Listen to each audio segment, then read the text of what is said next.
ASN, utamanya kepada Bapak Presiden Prabowo Subianto agar negara betul-betul menegakkan aturan negara pada wilayah negara ini.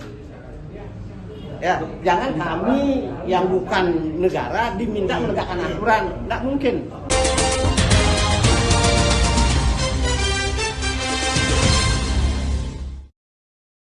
Zona kesucian pura terganggu, PT Jimbaran Hijau tutup akses Pura Belong Batu Nunggu Adat Jimbaran. Persoalan penguasaan lahan seluas 280 hektar di Bukit Jimbaran, Kecamatan Kuta Selatan, kembali menyeruak ke permukaan. Akhirnya, Desa Adat Jimbaran dan PT Jimbaran Hijau melakukan proses mediasi di kantor Lurah Jimbaran, Kecamatan Kuta Selatan, Kabupaten Badung Senin 3 November tahun 2025. Di ruang itu, dua pandangan yang bertolak belakang kembali berhadapan antara hak legalitas sertifikat perusahaan versus hak spiritual dan adat masyarakat Jimbaran yang merasa terusir dari tanah leluhur mereka sendiri. Usai mediasi, Bendesa Adat Jimbaran, Anak Agung Maderai Dirga Arsana Putra Gato menyebutkan Pura Belong Batu Nunggul merupakan tempat suci umat Hindu di wilayah Desa Adat Jimbaran yang telah ada secara turun-temurun dan dijaga oleh krama desa adat setempat.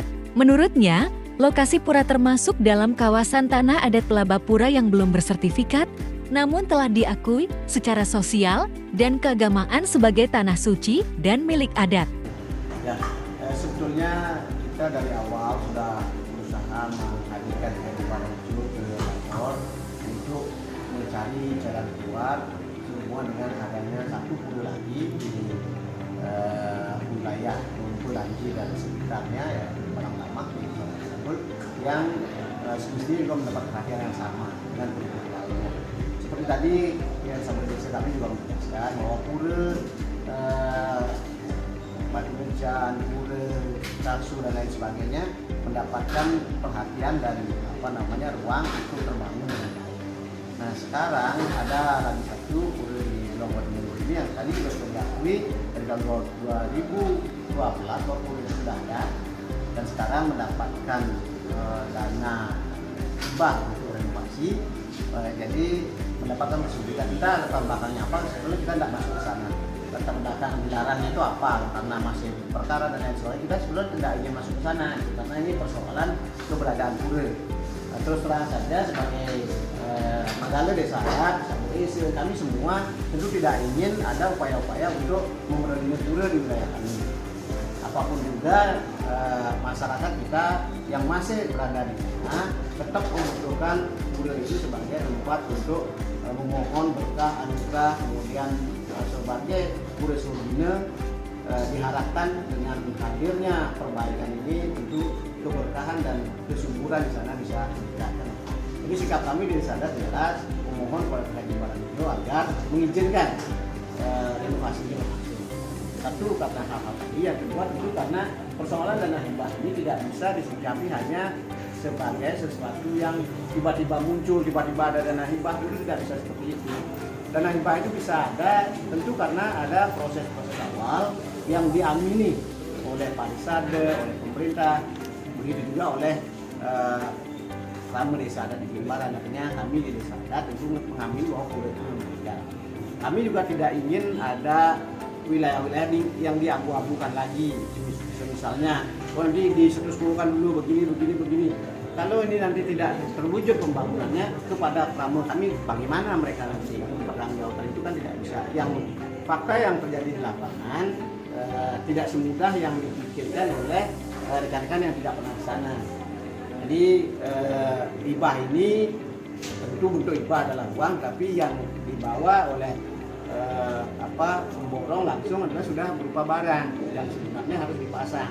Jadi kerelaan yang kami mohon dari Jimbaran Hijau adalah membiarkan proses pembangunan ini terjadi atau renovasi ini terjadi sesuai dengan usulan dari masyarakat. Kenapa menjaga? Tadi semua pihak sudah menyampaikan menjaga keseimbangan sosial. Mereka juga ingin terjadi harmonisasi di sana. Menjaga keseimbangan sosial ini kan tentu harus ada pengorbanan dari semua pihak. Kami juga di Desa Adat mengawal ini penuh pengorbanan juga, tidak serta-merta kita ambil keputusan bahwa kita akan kawal, tidak seperti itu. Kami tanyakan kepada CDS dalam hal ini Pak Haji Anam yang tadi juga hadir, bahwa memang tanah itu, tempat pura itu memang diberikan kepada Pak Mulak dari awal. Kalau sekarang dinyatakan masuk haknya Jimbaran Hijau dalam bentuk SHGB misalkan, kenapa dulu CDS bisa memberikan? Kan sebenarnya ada persoalan internal di antara mereka. Mereka sebenarnya harus mencari jalan keluar, mencari titik temu. Apakah lahan ini memang betul-betul dari awal sudah menjadi lahannya Jimbaran Hijau, atau setelah pindah ke Jimbaran Hijau dari CDS baru dimohonkan, kan seperti itu. Sesungguhnya apa yang terungkap tadi tahun 1994 jelas-jelas itu diajukan bukti bahwa penyerahan tanah ini dari desa adat, dan Jimbaran Hijau lah yang memakai bukti itu. Kalau penyerahannya dari desa adat, bagaimana itu dikategorikan bukan tanah desa adat? Yang menjadi concern kami kan di sana. Sebelumnya saya juga ketika baru menjabat di tahun 2020 belum pernah ke pengadilan itu tidak yakin bahwa ini adalah bagian dari tanah kami. Tetapi ketika kita memberikan kesaksian, kemudian yang ditampilkan di sana sebagai bukti P5 sama P6 kalau saya tidak salah, itu jelas menunjukkan bahwa tanah itu diserahkan oleh pilihan desa adat pada saat itu. Namun, dalam beberapa waktu terakhir, PT Jimbaran Hijau melakukan kegiatan pembangunan di sekitar area pura yang berdampak terhadap akses menuju pura dan menimbulkan kekhawatiran terkait kesucian wilayah suci tersebut. Kemarahan masyarakat memuncak pada Juni tahun 2025. Sebanyak 46 kepala keluarga pengempon Pura Belong Batu Nunggul menerima hibah senilai 500 juta rupiah dari Pemprov Bali untuk memperbaiki pura yang telah berdiri jauh sebelum kemerdekaan Indonesia. Namun, ketika material pembangunan hendak diangkut ke lokasi, mereka dihadang oleh petugas keamanan PT Jimbaran Hijau. Akses jalan menuju pura ditutup tembok dan dipasangi papan larangan besar bertuliskan, "Bukan jalan umum, dilarang masuk. Pelanggar diancam pidana penjara maksimal 7 tahun pasal 167,385 KUH." Peristiwa itu menjadi simbol benturan antara nilai adat dan legalitas korporasi. Sementara itu, kuasa hukum PT Jimbaran Hijau, Michael F. Wirasasmita, Eshad Kamhan, membantah tudingan bahwa perusahaan melarang masyarakat beribadah. Meski lelah, perjuangan masyarakat desa adat Jimbaran tampaknya belum akan berhenti. Mereka menegaskan, perjuangan ini bukan sekadar soal tanah, melainkan tentang harga diri dan identitas kebudayaan. Konflik Jimbaran Hijau kini menjadi cermin paradoks besar di Bali, di mana kemajuan pariwisata dan investasi seringkali berhadapan dengan akar adat dan nilai spiritual masyarakat lokal.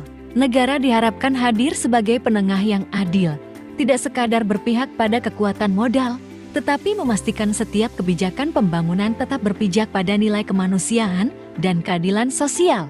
Terlebih lagi, awik-awik desa adat Jimbaran mengatur perlindungan terhadap tanah pelaba pura dan batas kesucian tempat suci.